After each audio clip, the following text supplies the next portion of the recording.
here, and I'm joined by Earl Trout. Earl is an author. He's a radio talk show host. He's a radio manager. He's been around the business a while. He was a DJ.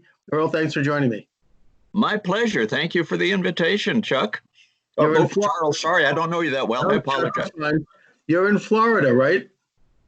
No, I'm in Southern California. Southern California. Okay. Because it just looks very festive with your floral shirt and all. It kind of reminds me, it's like the beach. I'm a Hawaii-aholic. When I grow up, I want to live in Hawaii. Oh, okay. Well, you and a lot of people, right? You and Elvis. Anyway, so I want to, before we get into your excellent book, which you just released about a month ago, and which is was a proposed screenplay and whatnot, and still may be. I want to talk a bit, Earl, about you and your background. I mean, you've got a long career, both as a writer and as a radio guy, something that I'm involved in both of those at various levels. So I'd like to hear from you about how you got into the business and what got you started. Well, okay. And by the way, having a long career just means I'm really old. So, that's what happens when you have a long career. That's right. It's a euphemism. Yes. Well, actually, I don't know how detailed you want to get, but this just occurred to me, and I don't get many thoughts, so I don't want them to escape without sharing them. When I was a freshman in high school, our family moved to Seattle, and I heard for the first time in my life a rock and roll radio station, because I grew up in a little bitty farm town, isolated 100 miles from anything in the middle of the desert. So I got to Seattle and went, rock and roll radio? What is this? And I was enamored. So, excuse me, Charles. So, can you give me an outline of what time period that was? Well, then you'll know how old I really am. That was early 60s. Early 60s. And what an exciting time that was for music. Anyways, I mean, you had the whole Beach Boys American rock thing, and then the Beatles came along in '63, and the British invasion, and you just had this enormous burst of creativity and energy. It was fantastic. And when we got back home, we were only gone for 6 months, got back home to my little isolated desert farm town, which had one radio station, and you couldn't hear anything else because everything else was 100 miles away. So I started pestering the local radio station. And by the time I was 15 years old, they said, okay, we'll give you a job. Leave us alone.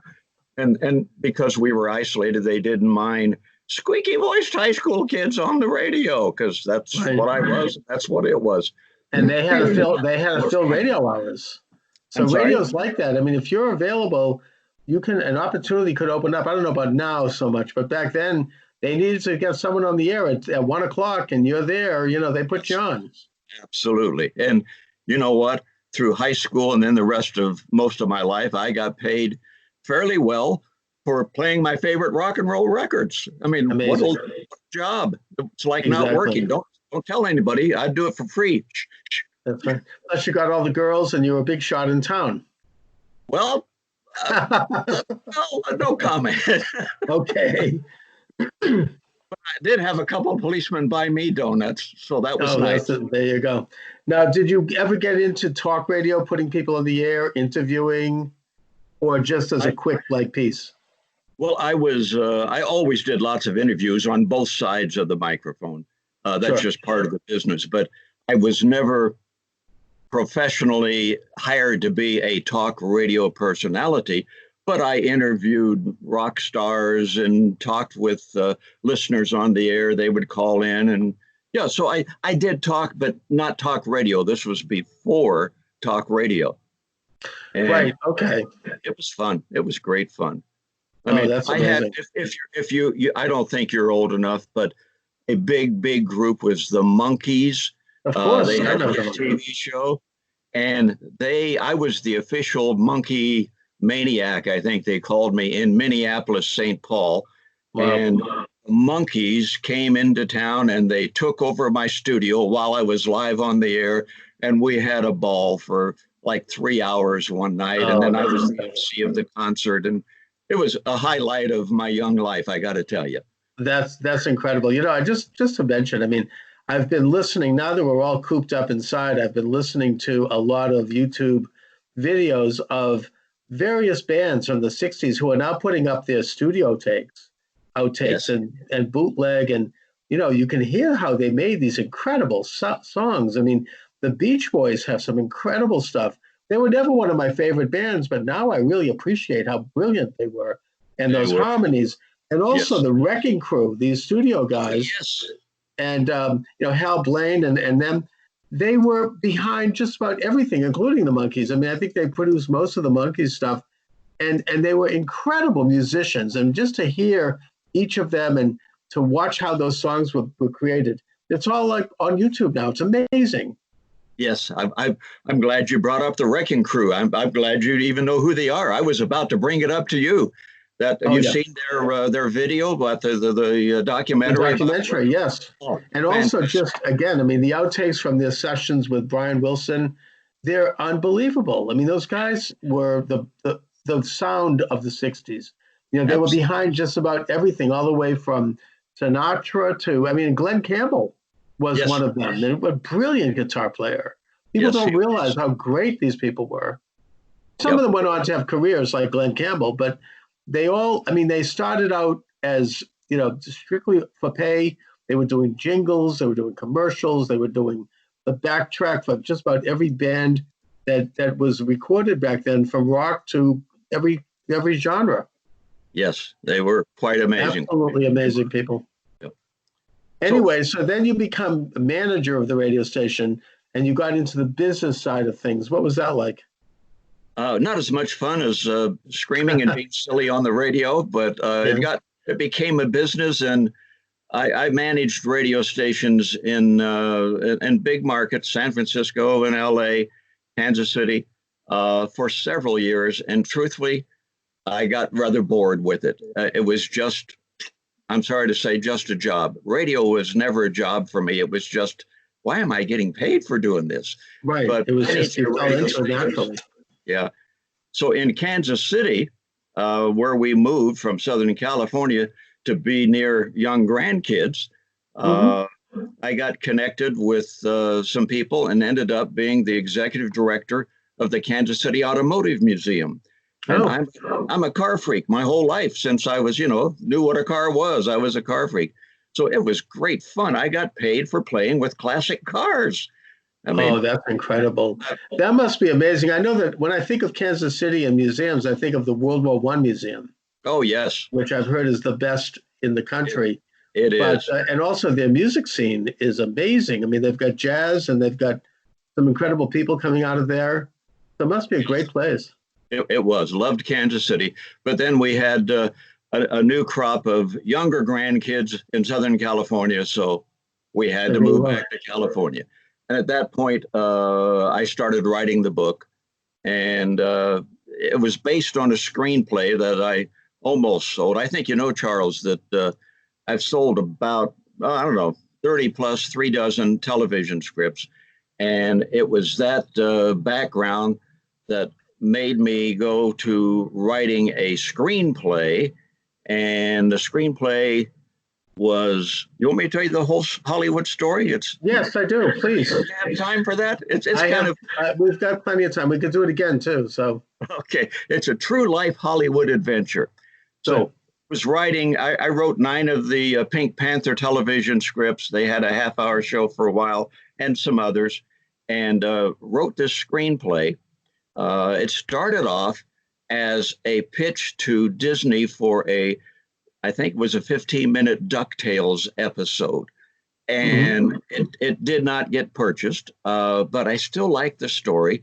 And my agent said, you know what, would you mind if I send this over to Lorimar, which was a production company for television back then? Maybe they still are. I'm not in the business.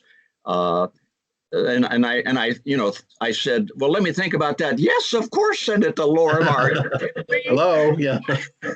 And that Sunday evening of that weekend, a producer at Lorimar actually called it home and said, Earl, this needs to be made into a movie. Would you mind if I send it over to the William Morris Agency? And I said, well, let me think about that. Of course, Yeah. send it Right. to Right. the Morris Agency. Anyway, too long a story, too not short enough. It was decided they were going to produce their own movie, a package with their own talent, couple of one Academy Award winning star, big time producer. And I was told, call us next week and we'll tell you what the board says. We think we're going to go with it. And I called, and this went on for week after week. Well, they haven't made a decision yet. Well, they haven't made a decision yet. Meanwhile, I'm picking out what color I want for my fleet of exotic cars because I'm selling a movie. But as is the way things work out in Hollywood, after about 6 weeks of being put off, one day the agent didn't return my call. And this kept going until finally she got on the phone and said, the board decided we're not going to do it. Thanks. Bye. Click. Yep. And that was it. But that's how that works. I wanted to turn it into a novel because I thought the story was fun. A lot of people thought it was fun. So made it a novel. It's out. And who knows, if it's a hit, then maybe they'll make a movie out of it. There you go. And it's now available on a bunch of locations, including Amazon. Wild Blue, Saving the World with Duct Tape and WD-40. And it looks like you're doing pretty well on Amazon. It's a good read, and it's an adventure story. It reads like a movie. It's sort of, as the bio says, it's similar to Back to the Future. It's kind of a science fic with a lot of various interesting characters that come in and out. It's high action. The thing moves. Well, thank you. Yeah, one of my I have about a dozen fairly notable people who read the manuscript before it was published to see if they liked it and would give me a friendly review, and they did. Got a lot of good reviews. One of the readers said, "If Albert Einstein and Jerry Seinfeld had a baby, it would be Wild Blue." And that kind of sums it up. It's a romantic comedy, techno thriller, and you never know what's going to happen next. And usually you're laughing while you're trying to figure it out. It's just the perfect character for these times of pandemic when we're all like cooped up, Oh, yes. So, how do you shop around a script like that? Do you have an agent, or do you, send out emails yourself, or how do you do that? Well, when it was a script, I had an agent, and then when it became a novel, I didn't, because the agent didn't do that. Those are different worlds. So I just went online and started looking for agents that sounded like they might represent what this book is. And the book is unusual. Several agents I went to, the reaction was, wait a minute, did you say techno thriller romantic comedy? There is no such thing. What are you talking about? Anyway, that's the nature of the business. You pitch it, you send it, you send letters, you send emails. And I eventually got an agent who was unable to sell the book because it was rather unusual, didn't fit anybody's niche. Got passed on to another agent who loved it, didn't sell the book. And then got passed on to a third agent, and he sold the book. And unlike radio, I'm used to the world of radio where somebody says, hey, they run in with this script and they say, this commercial has to be on the air in 5 minutes. Produce it right now. And you get it on the air in 4 minutes. Right. In the world of publishing, the agent sold the book July of last year. It just came out about 2 weeks ago. It takes that long to get it takes a long time. And, I'm the author of more than 10 books, most of which are self-published on Amazon, a couple of which we got publishers, one of which was picked up by WorldNet Daily Books, simply because it was self-published on Amazon, and they liked it and contacted me and said, would you like a contract? And I'm like, would I like a hello? But that was kind of a fluke for me. The rest of mine are, excuse me? I say congratulations. Thank you. Yeah, but the rest of mine are self-published, and I promote them myself by sending out press releases and contacting radio stations and internet shows and trying to get myself booked by staying relevant. And these are nonfiction books that deal with a big cross-section of topics. But I'll ask you, how do you find an agent, a good book agent? Well, I don't know if an agent is a good agent up front, but if you look at their websites and you see who their clients are, who they represent, what books they've had, what successes they've had, then I will ignore the successful ones because they don't want to know me because I'm an unknown author. And I Right, go, right.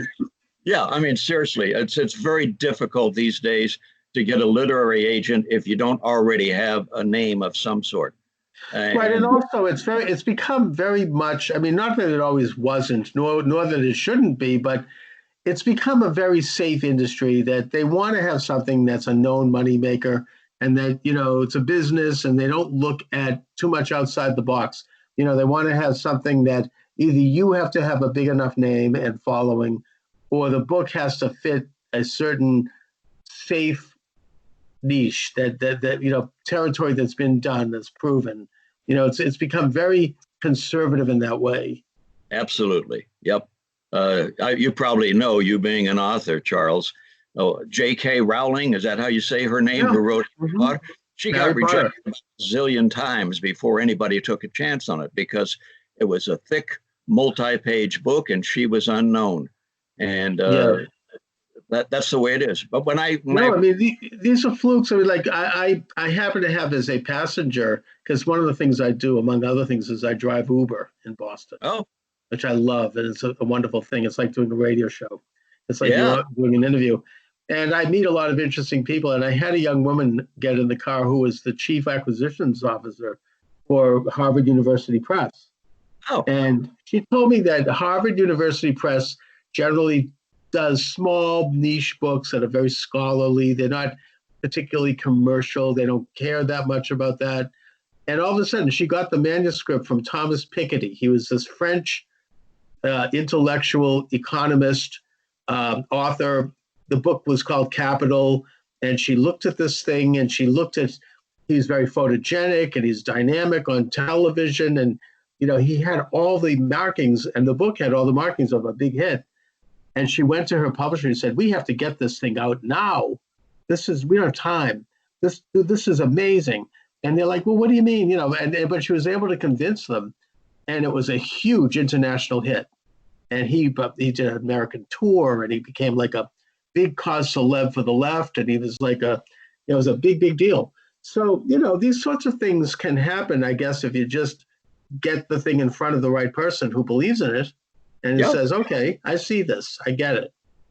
yeah. That can happen. But the odds are against you and me. Well, not you. You've got 10 books out, but the odds were against me greatly because of the genre I sort of created, and the fact that I didn't have a publishable name. So it took a lot of scrambling to get somebody to pay attention. And but one more thought. Yeah, Uh, the original manuscript was about 126,000 words, that's and huge. yeah, and then I found out when my second agent said, "Earl, an unknown author is not going to sell a 126,000 word manuscript. The more pages, the more it costs to create the book, and the bigger risk they're taking. I want you to take out 30,000 words." What? Uh, 30,000 words out of my masterpiece? of So I did course. it, and it sold. So, There you go. I mean, I mean, my books range between 50 and 70,000 okay. generally. I mean, I wrote one that was up to about 100,000, but most of my more recent books are a bit smaller. I have to admit. But Well, yeah, I mean, I do the best I can. Amazon does a pretty good job. You can get it online both as an ebook and as a soft cover by order, uh-huh. and it looks like any book would look. I mean, it doesn't. You wouldn't even notice that it was self-published, and you put Right. in my own hype sheet and my own blurbs, and people review it online, and then I can send out a link and I put it up on my website and I send it to people I know and I get booked. So that's what I do. I mean, I'm not rolling in dough with it for sure, but and I'd love to be able to break through. But I don't know. I mean, my strategy is to keep writing and keep publishing my books, and also combine it with my YouTube and my podcast, and then put it all together on a website, which I've done recently, and then run various similar articles on that website and book to other people, and just try to create sort of a critical mass that takes over time. Because And it's what makes it even more difficult in a way is that I've been told by people who understand how things like YouTube work and the internet that I've been shadow banned because I'm not politically correct. Oh, That and that my station would otherwise be huge by now or bigger. And there's ways that through algorithm that I can be cut out of certain things. Because for whatever reason I said something, I don't know what. You know, yes. who it could have been years ago. I said something that pissed somebody off, or I wrote something that got somebody didn't like it, and then they got to someone else, and before you know it, there's like this guy has to be on the low key, you know. Yes. So Yeah. there are ways to kind of do an end run around that, and I'm trying to figure that out. It takes time. I built my own website. I'm building that now, and it's kind of like outside of it. So, you know, I guess that my thought is in order to be relatively successful in this business and to be a writer and to be a broadcaster, you have to build like many, many venues, you know, all at once and I, spread them out. It's kind of like a football strategy, you know. You kind of have to, you know, do like people from the ends coming here and there and there. And before you know it, somebody gets through. yep, I agree. You know, the old saying, it takes 20 years to become an overnight star. That's right. And there's a lot of truth in that. And All right. when I Now, was, the if I book, may, when I was trying to become a television writer, yeah. I wrote probably, I would say at least 9 half-hour television scripts. Didn't sell a one of them, but they get bicycled around town. People eventually get to know your name and go, oh yeah, he wrote that thing he sent in. We didn't buy it, but I laughed a couple of times. And eventually somebody will open a door and give you a break. And it took several years, but I got there. And what you're Right. doing sounds good to me. And my guest is Earl Trout. The book is Wild Blues, Saving the World with Duct Tape and WD-40. That is available at Amazon and Earl at other websites. You want to mention them? The Amazon.com is probably the best, but somebody could find all the information they need at my website, which is earltrout.com. I called it that because I can sometimes remember my own name, so that helps. earltrout.com, and there's information about the book and links to my author video, which was a requirement from the publisher. And excuse me, Charles, sorry about that. Is that right? And yeah, probably earltrout.com, or just do a Google search for Wild Blue Earl Trout, and you'll find it. Now, Earl, you've been hosting a blog recently. You're writing about how things are holding up during the pandemic. What are your thoughts on that? I mean, how is everything with you, and what, you know, from your own personal standpoint, but also sort of looking at the society and opening it up to like an ethnograph? Well, I had a debate with myself and my wife whether or not I needed to wear a mask while I was talking to you, but I figured this is probably okay. Yeah. We are, my wife and I are fairly isolated. We live in a what they call a 55 plus active senior something or other community. We are no longer active because we're not allowed to do anything. We can't even leave our house without a mask. Yeah. And we no longer can play pickleball or golf or anything, any of the activity here. The clubhouse is shut down, and we're building puzzles and watching TV. So that's How do you? I mean, do you get out to get groceries? Are you having everything delivered, or what do you? Yeah, we do get out. Probably once or twice a week. Excuse me, Charles. I am so sorry. Wearing a mask, and we're very careful. We keep the social distancing, and Sure. the stores here don't, probably where you are too. They keep people to a minimum, so only like 8 or 9 people can get in the great big warehouse grocery store at a time. So everybody's kept far, far apart. And my take on the whole thing is, this is the greatest country on earth. It's going to be okay. It's going to be figured out. We're going to be on the downward spiral here, and it'll all be great anecdotal tales a month from now. And that's my You, opinion. you think it's, I mean, I tend to think that too. I think it's going to dissipate probably early to mid-May, Hmm. maybe even sooner. And I think that by nature, because viruses have like a shelf life, they don't go on forever. They, Right.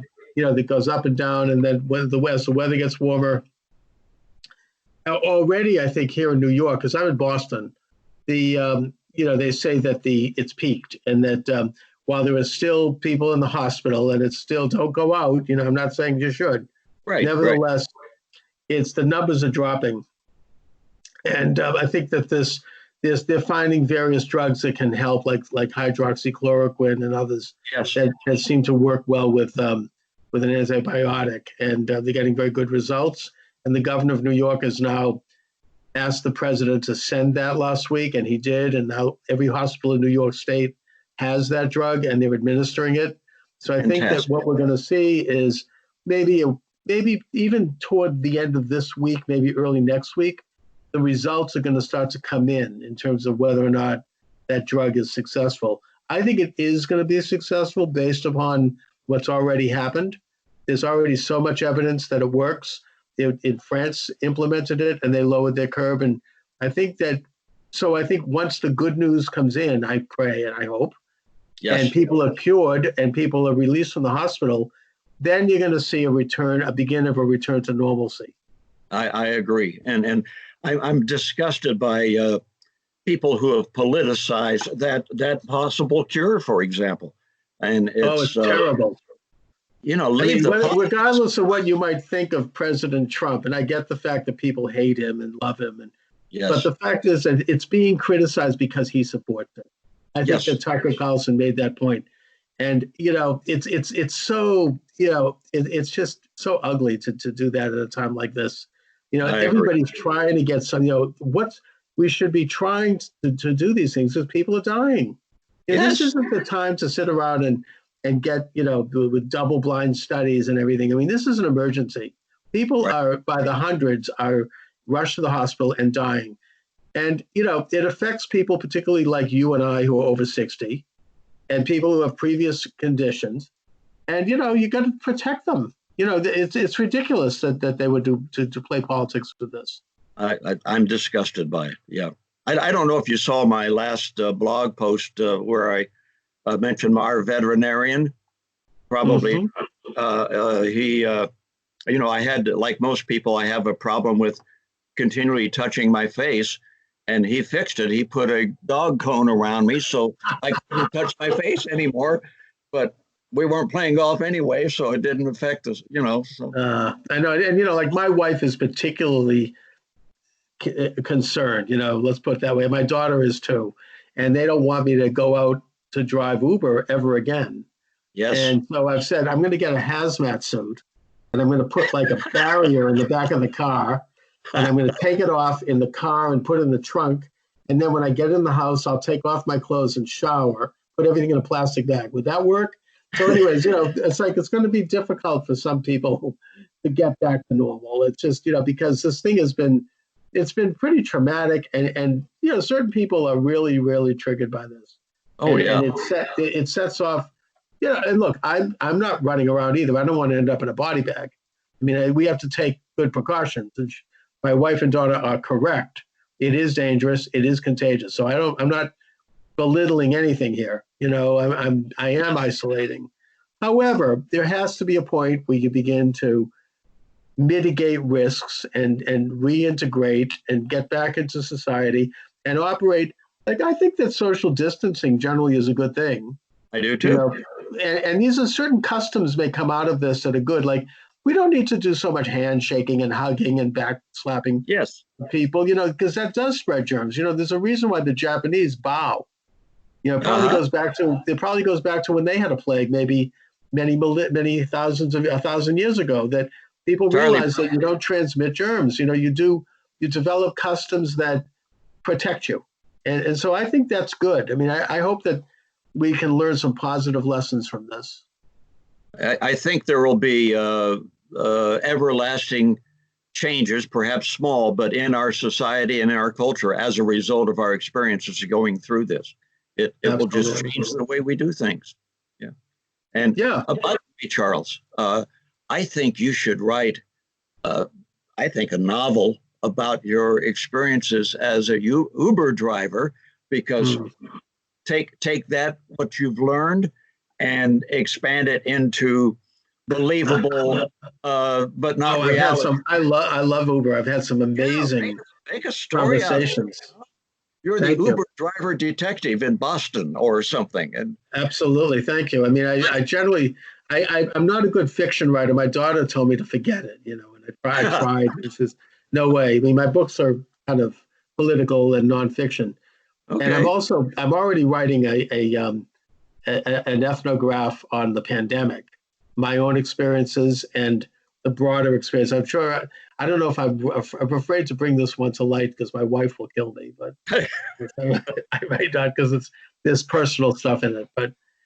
But anyway, that's, So there's not a bad, I love to write and I write every day. And writing is a great way to really organize your thinking on any topic and also to kind of go deep and really go into something and learn on a topic you're passionate about and that you are interested in. So I I agree. urge people to write.